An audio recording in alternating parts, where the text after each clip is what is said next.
Olá! Hoje a gente vai mergulhar nos bastidores de, nossa, praticamente toda grande empresa que usa a tecnologia Microsoft. Recebemos um material de estudo bem denso sobre o Active Directory e a nossa missão aqui é extrair o ouro dali. Seja para quem está ralando para uma prova de certificação ou para quem só quer entender como uma rede corporativa funciona sem virar um caos. A ideia é decifrar o que é o AD, por que ele domina tanto o mercado e, claro, quais são as armadilhas que podem custar caro, tanto numa prova quanto na vida real. E olha, é um universo fascinante. Muita gente acha que o Active Directory é só, sei lá, uma lista de usuários e senhas. Mas isso é só a pontinha do É iceberg. muito mais, né? Muito mais. Pensa nele como o sistema nervoso central de uma organização.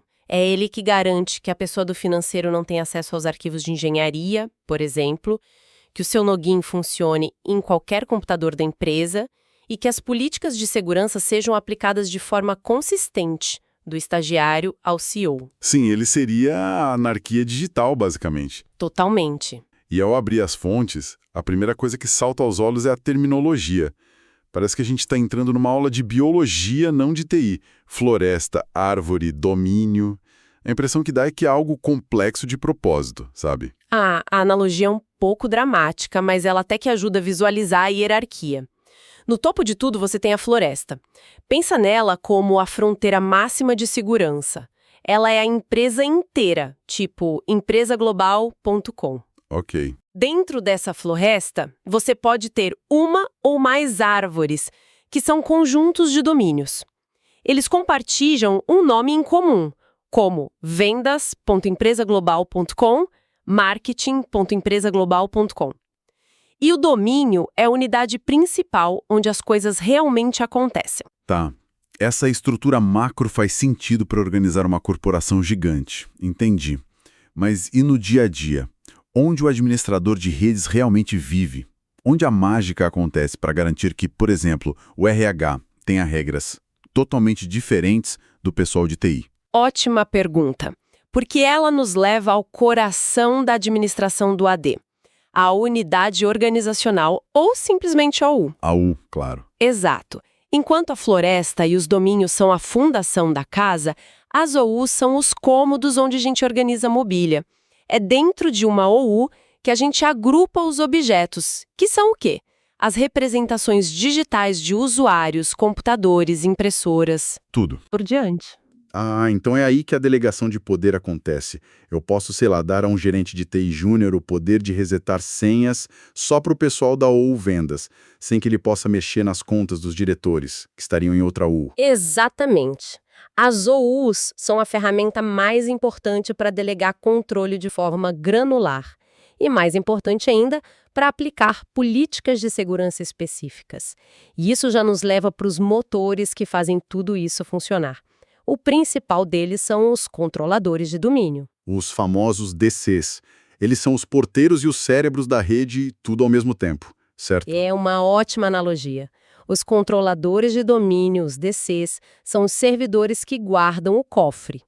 Dentro deles está o arquivo mtds.dit, que é o banco de dados de todo o diretório. Certo. Quando você tenta logar, seu pedido vai para um DC.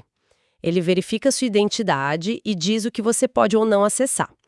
E para garantir que a rede não pare se um servidor falhar, as empresas têm múltiplos DCs e eles ficam o tempo todo replicando informações entre si.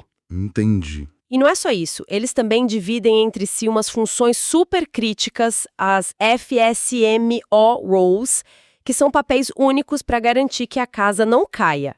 Tipo, quem é o mestre do tempo na rede ou quem pode fazer mudanças estruturais no diretório. E para essa autenticação e replicação funcionarem, as máquinas precisam se encontrar na rede, imagino que é aí que o DNS entra, e as fontes são bem enfáticas, né? Se ele falhar, tudo desmorona. É a dependência mais subestimada e, ao mesmo tempo, a mais crítica. O que é fascinante aqui é que o AD e o DNS, eles são simbióticos. Sem DNS, o AD fica cego e mudo. Caramba! É sério. Quando sua máquina precisa autenticar, ela basicamente grita na rede. Alguém pode me dizer onde tem um controlador de domínio livre? Quem responde a essa pergunta é o DNS, através de registros especiais chamados SRV. Se o DNS estiver fora do ar ou mal configurado, sua máquina nunca vai encontrar um DC e ninguém loga. Fim da história. Ok. Então, o DNS ajuda todo mundo a se encontrar. Os DCs autenticam o acesso. Mas e depois que a pessoa entra? Como a gente de fato controla o que ela pode ou não fazer no computador dela? É aí que as GPOs entram, né? Sim.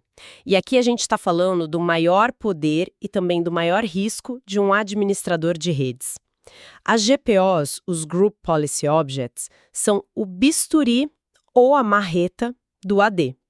Com uma única GPO aplicada na O correta, você pode, por exemplo, desabilitar a porta USB de 5.000 computadores para evitar vazamento de dados, ou forçar que todas as máquinas instalem uma atualização de segurança crítica. É um poder, assim, absurdo. E um erro aí pode ser catastrófico, imagino eu. Totalmente. Um clique errado e você pode impedir que esses mesmos 5.000 computadores acessem a internet. Ou bloquear o acesso ao painel de controle de um jeito que nem o suporte técnico consiga resolver um problema. É um poder absoluto que exige precisão cirúrgica. Por isso, a organização em OUs é tão vital, para você aplicar as regras exatamente onde precisa. Certo, sem causar um desastre colateral. Isso. Isso tudo funciona bem num escritório só, mas e numa empresa multinacional? Se eu estou em São Paulo e preciso achar o e-mail de alguém que trabalha em Tóquio, meu computador não vai ter que cruzar o planeta para perguntar isso para um DC de lá, vai? Isso seria terrivelmente lento. Não vai. E o motivo tem nome: Catálogo Global, ou GC. Pensa no GC como um índice de um livro. Em vez de folhear o livro inteiro, que seria toda a floresta do AD, você consulta o índice. Para achar o que quer rapidamente. Exato. O GC é um DC especial que guarda uma cópia parcial de todos os objetos de todos os domínios da floresta. Ele não tem todas as informações sobre o funcionário de Tóquio, mas tem as mais importantes: nome, e-mail, telefone. Assim, sua busca é local e quase instantânea. É obrigatório ter pelo menos um GC por floresta. Uma coisa que me pareceu meio confusa nas fontes é essa separação entre a estrutura lógica, que a gente já discutiu com as US, e a física. A lógica parece ser sobre a organização de pessoas, de departamentos, mas o que seria a física? A distinção é crucial. A estrutura lógica, florestas, domínios, OUs, é sobre a administração. Quem gerencia o quê, quem tem permissão sobre quem. Já a estrutura física é sobre topologia de rede. Topologia, certo. Ela é representada no AD através de Sites and Services e reflete a geografia da sua empresa. O escritório de São Paulo é um site, o do Rio de Janeiro é outro, o de Manaus é um terceiro. E eles são conectados por links de internet, que tem custo e velocidade limitada, né? Ah, entendi. Então, na prática, se eu não configurar os sites corretamente, os funcionários de Manaus poderiam estar, sem querer, sobrecarregando o link de Porto Alegre só para validar um login, quando eles têm um DC do lado deles. É esse tipo de problema que isso resolve. Exatamente esse o problema. Ao definir os sites, você informa ao AD sobre sua geografia de rede. Com isso, a máquina de um usuário em Manaus sempre vai procurar primeiro um DC no site de Manaus. E o mais importante, você controla o tráfego de replicação. Pode configurar para que a replicação pesada entre São Paulo e Manaus aconteça só de madrugada, a cada 3 horas, para não competir com o tráfego do dia. É gerenciamento de tráfego, no fim das contas. É otimizar o uso da sua infraestrutura e garantir que tudo seja o mais rápido e eficiente possível. Perfeito. Agora, a parte que todo mundo que está estudando para uma certificação estava esperando, as fontes listam várias pegadinhas clássicas que as bancas de prova adoram. Vamos desmontar cada uma. Vamos lá. A primeira é um clássico. A afirmação é: o Active Directory depende do serviço DHCP para funcionar. Falso, imagino. Pelo que a gente conversou, o parceiro inseparável do AD é outro. Exatamente, falsíssimo. A dependência fundamental, obrigatória e inegociável do AD é com o DNS. O DHCP é útil, claro, ele distribui IPs, pode até informar onde estão os servidores DNS, mas ele não é um pré-requisito para o AD funcionar. Próxima.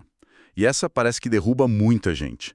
Para aplicar uma política de segurança para o departamento de vendas, o ideal é aplicar a GPO diretamente no grupo de segurança vendedores. Ah, essa é talvez a confusão conceitual mais perigosa. GPOs não são aplicadas a grupos. Nunca. Nunca. Grupos de segurança servem para dar permissões a recursos. Tipo, o grupo vendedores pode acessar a pasta propostas. Já as GPOs são vinculadas a containers, sites, domínios ou, no cenário ideal, a unidade organizacional vendas. Você põe os usuários de vendas naquela OU e aplica a política na OU. Certo. E sobre a replicação e o catálogo global? As pegadinhas são sobre os limites, né? Tipo, a replicação do AD só funciona em rede local ou o catálogo global tem uma cópia completa de todos os objetos. Isso, são duas afirmações falsas.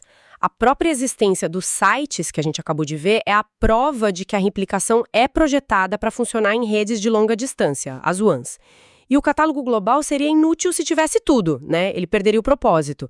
Ele contém só um subconjunto dos atributos mais comuns. Faz sentido. Por último, uma questão mais técnica que as fontes mencionam: a sincronização de tempo. Por que um relógio 5 minutos adiantado pode impedir alguém de trabalhar? Essa é a beleza e a complexidade do protocolo de autenticação padrão do AD, o Kerberos. Para evitar um tipo de ataque chamado replay attack, onde o invasor captura um pacote de autenticação e o reutiliza, o Kerberos usa carimbo de tempo, os timestamps. Ok. Por padrão, se o relógio do seu computador estiver mais de 5 minutos diferente do relógio do controlador de domínio, o DC vai recusar seu pedido de login. Ele assume que algo está errado. Isso já aconteceu na prática. Com certeza. Eu já vi uma rede inteira parar de funcionar numa segunda-feira, porque um dos DCs voltou do fim de semana com o relógio 5 minutos e meio adiantado. Ninguém conseguia logar. É um detalhe que parece pequeno, mas que tem um impacto gigantesco. Uau! Então, depois de analisar tudo isso, as grandes ideias para levar para casa são: primeiro, AD é sobre gerenciamento centralizado. Ponto. Segundo, a diferença entre a organização lógica com OS para aplicar regras e a física com sites para controlar o tráfego é fundamental. E por último, DNS é o melhor amigo do AD, e GPOs se aplicam a containers, não a grupos. Exato. Dominar esses pilares é o caminho para administrar uma rede de forma sã e passar em qualquer prova sobre o assunto. E o interessante é que, como as próprias fontes mencionam, o AD não está parado no tempo. Ele tem braços que se estendem para fora, como o ADFS, para se conectar com serviços na nuvem, e o ADCS, para criar uma infraestrutura de certificados digitais. E isso levanta uma questão importante. Com essa migração massiva de serviços para a nuvem, com soluções como o Azure AD da própria Microsoft, qual o futuro de um diretório tradicional como o Active Directory? Essa é a reflexão final, né? O AD vai se tornar só uma peça legada num quebra-cabeça de gerenciamento de identidades muito maior, um sistema híbrido, onde a nuvem é a nova autoridade central, ou ele vai conseguir evoluir e se adaptar para continuar sendo o coração da identidade corporativa nesse novo cenário?